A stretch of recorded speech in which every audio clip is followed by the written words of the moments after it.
Hello, welcome to our webinar. So first I want to thank you for taking your time to join us today on this topic about managing service providers in today's digital business. The topic we'll be focusing on is talking about outcome-based pricing and its impact on business processes as a service and SLA development. We originally came across this topic while speaking with a lot of our clients in the marketplace, as well as our system integrator partners, talking about outcome-based pricing, outcome-based contracting. So we looked around the industry and we've tried to find some folks to help us do a couple things, and hopefully we'll achieve those today. One is to better clarify what do we mean by outcome-based contracting, or what does the market mean, rather, and how prevalent is it being used in the marketplace today, and where is it being seen. So to do that, we reached out to ISG, the Information Services Group, and we have the healthcare partner today, Bob Krohn. He'll be speaking with us today shortly. And just a little background on Bob for those in attendance. In his role, his mission is to help healthcare clients extract greater value from their business process operations.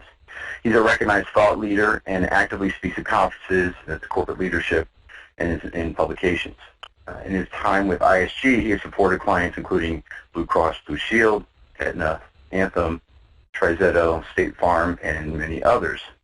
So with that, Bob, hopefully I did a nice job introducing you, and you're going to hand it over to you to start a discussion today.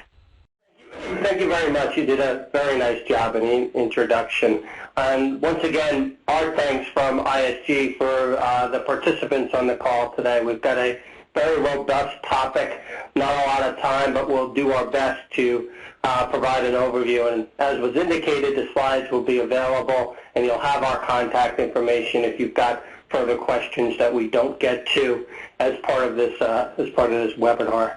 For those of you who don't know, let me just provide a brief introduction to ISG.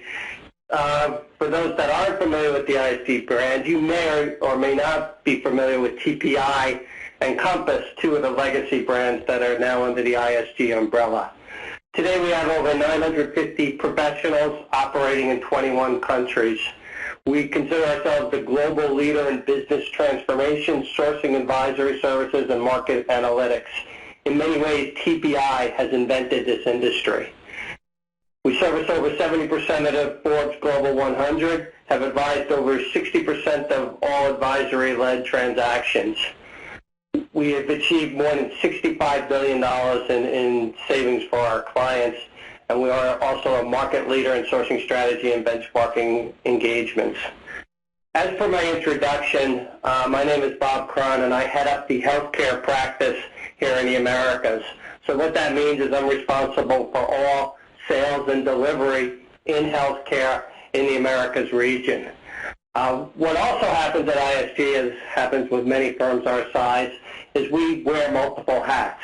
So I also participate as a thought leader and subject matter expert in our execution practice, which includes transactions, and also in our strategy practice. So again, I'm very pleased to be speaking to you here today on what we consider to be a very robust subject. As we look at the market today, we see a lot of emerging trends, and we hear a lot of CIOs and CPOs talking about subjects like outcome-based pricing, business process as a service, and we also start to hear a lot of conversation around their overall effect on service level methodology. As we ground our audience today, I'd like to talk a little bit more about where you are in the contract life cycle, because that'll help us guide where we take the rest of this transaction. So we'll proceed to a poll question in just a minute or two, which will enable me to judge where the audience is and slightly tailor the message today for what your overall needs are. So as we look at the challenges in the contract life cycle, it really depends a lot on where you are in the transaction life cycle.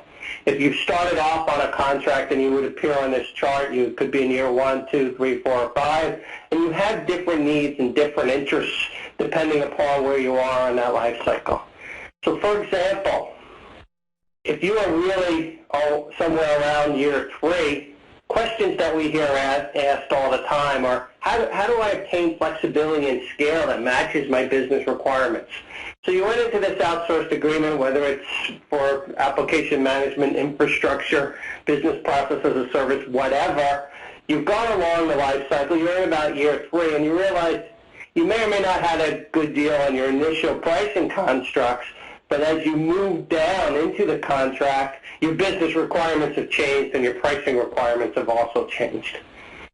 Also, as you look at service levels, the great joke in the industry, or the one-liner in the industry, is the watermelon effect.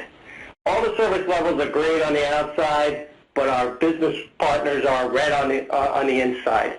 So they see their service levels coming back with green light after green light, but are they really measuring the true business impact, the true business satisfaction levels that they're getting from this overall engagement?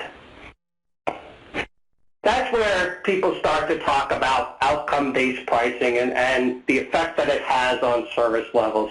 So how do service levels change, or how does the methodology change when we look at true outcome-based pricing? And we'll spend a considerable time in this webinar talking about that particular question.